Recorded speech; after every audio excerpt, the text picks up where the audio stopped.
This town in the Rwenzori ranges is as enchanting from the ground as it is dazzling from above. Egyptian ancient history talks about the legendary mountains of the moon, a unique place right on the equator, but with permanent snow, rivers, and rainforests. We take this journey through the lanes of culture, educational infrastructure, tourism, and sports. Perched on Harukoto Hill, Karuzika Palace in the heart of Fort Portal town is the residence of King Oyo, who ascended the throne of his forefathers at the age of 3 in 1995.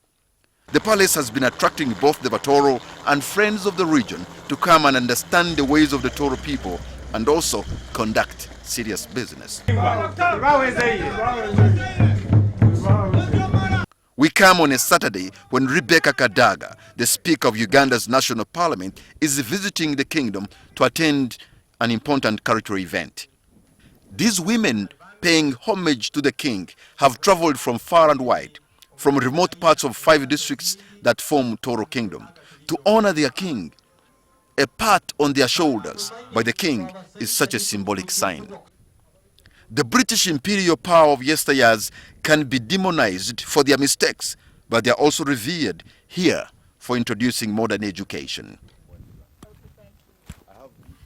Behind this gate is a school that has impacted on the region and the country in many ways. This was the preferred school for the princes and the princesses to attain formal education back then in the middle of the 20th century. From afar, you could mistake this group of young people for girls. But guess what? There's only one girl among them. The rest are boys wearing a Scotch kilt, the legacy of Commander Colwell, a Scottish military officer that founded Nyakasura School. We have received very many schools from different places, wondering how do boys make it here, but I think even if you ask one of them, they feel comfortable with whatever they have. Those are some of the student leaders, assertive and confident. Before long, they took me to their headmaster's office just to show me trophies as a pointer to their conquests in the field of sports and debate. Judith Mukidi was here maybe 2 decades ago, but she's back to inspire the young ones. So many, Patrick.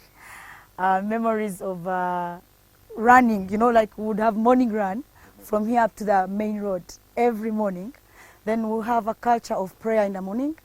First thing in the morning, we go to the chapel for a prayer. And then the discipline, the way the values were imparted on you, you will never forget them.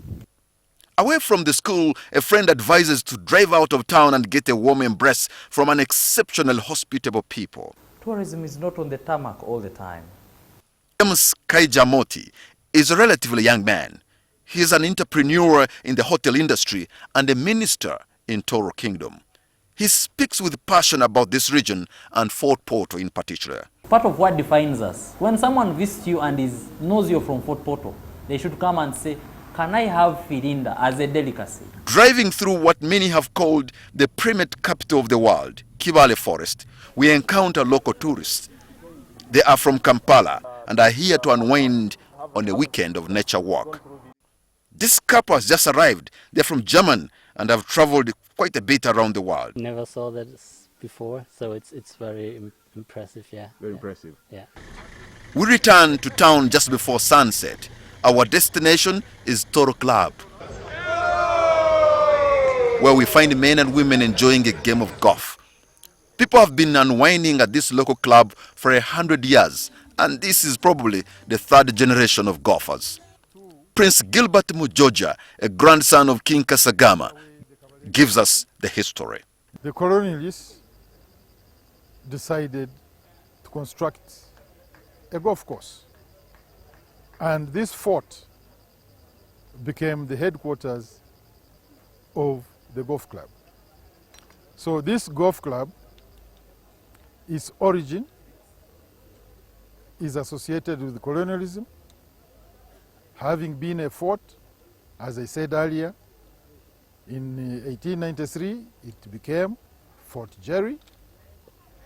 In 1900, they called it Fort Portal. Okay. So they changed the name. Beneath this bridge used to be a water channel.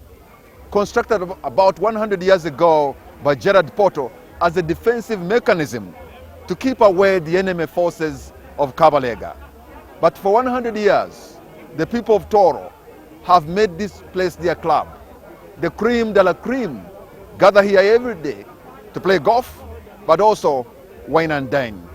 And today, they are celebrating a milestone, a century. The hotel industry is growing at a rapid speed. The area MP advises that people can actually turn their own homes into money-making ventures through the business of homestays. At his home in Bukwali, in the East Division, he's leading by example. When you are here in Fort Portal, just a radius of 20 kilometers, you come across over 50 crater lakes. That's an incredible view. We have the thick equatorial forest. You go to the Samuliki, you go to Chivale Forest with the chimps. You go to Queen Elizabeth, 2 hours drive from here. So we are surrounded by the most beautiful features that you can come across.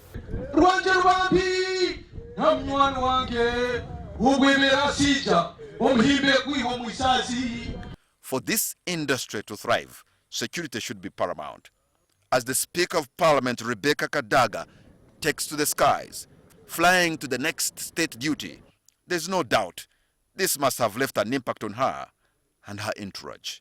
I am Patrick Kamara in Fort Portal.